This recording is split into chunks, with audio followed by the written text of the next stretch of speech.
कि जी हम तो अफगानिस्तान और कश्मीर की वजह से लुट गए, लेकिन अफगानी और कश्मीरी अभी बिल्कुल क्लियरली और लाउडली ये कह रहे हैं कि आप लोगों ने हमें बेच बेच के खाया।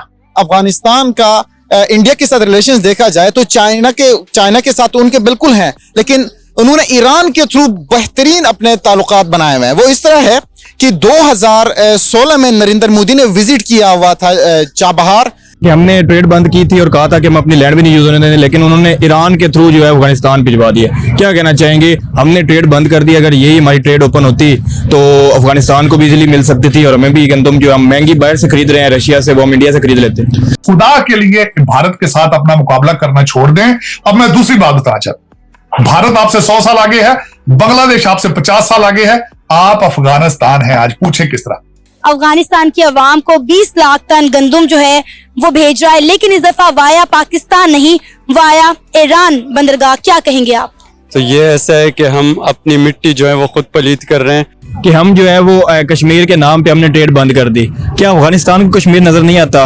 क्या ईरान को कश्मीर नहीं आता? वो तो वैसे ही ट्रेड उन्होंने की हुई है, बल्कि मौका दिया और अफगानिस्तान उनका बड़ा शुक्रिया अदा कर रहा है। तालिबान के स्पोक्स पर्सन ने बड़ा शुक्रिया अदा किया इंडिया का।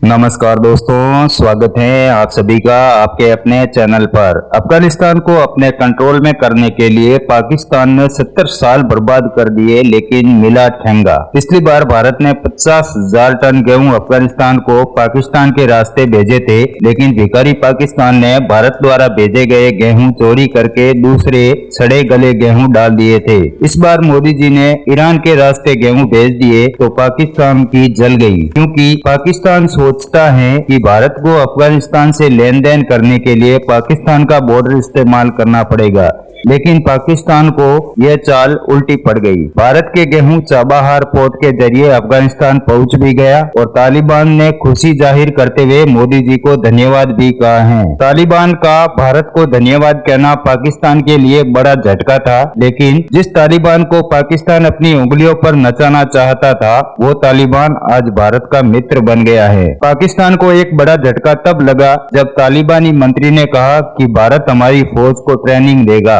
भारत और अफगानिस्तान का रिश्ता एक दिल का रिश्ता है। पाकिस्तान तो क्या, तालिबान भी चाहे तो अफगानी लोगों के दिल से हिंदुस्तान के लिए जो प्यार है उसे खत्म नहीं कर सके। चैनल पर आने के लिए धन्यवाद दोस्तों। वीडियो को पूरा देखें, लाइक शेयर और सब्सक्राइब जरूर करें। जय हिंद।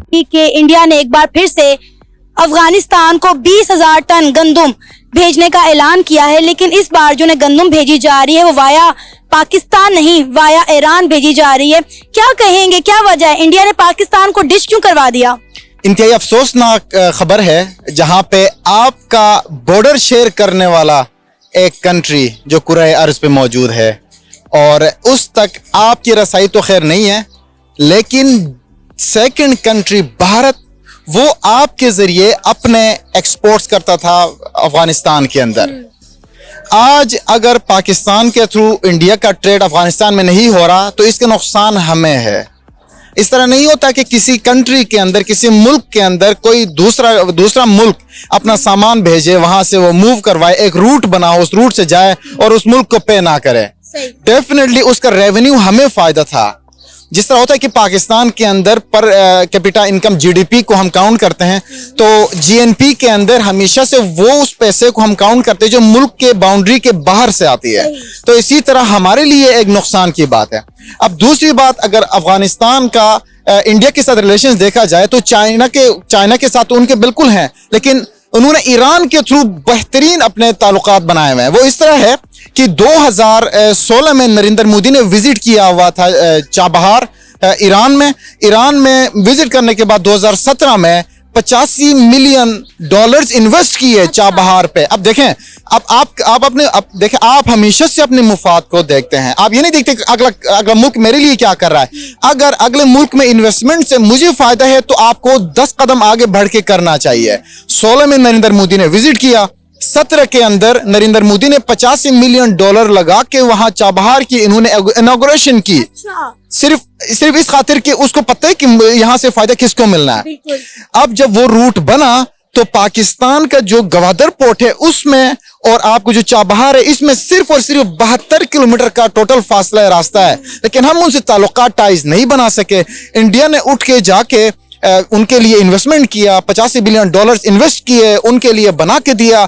अब ये भी सुनने में आ रहा है कोई 900 किलोमीटर का वो रेलवे ट्रैक भी बिछा रहा है इंडिया ईरान के अंदर। वो चीजें तो हमारे हाथ से निकलती जा रही हैं। बेशक अफगान तालिबान वैसे भी तो हमारी सुनते कोई नहीं है। इंडिया ने मल्टीलैटरल और बायलैटरल बड़े सारे प्लेटफॉर्म शुरू कर लिए हैं। सुनने में आ रहा है कि चाबहार पोर्ट का इस्तेमाल हो रहा है आटा बेचने के लिए, वीट बेचने के लिए अफगानिस्तान।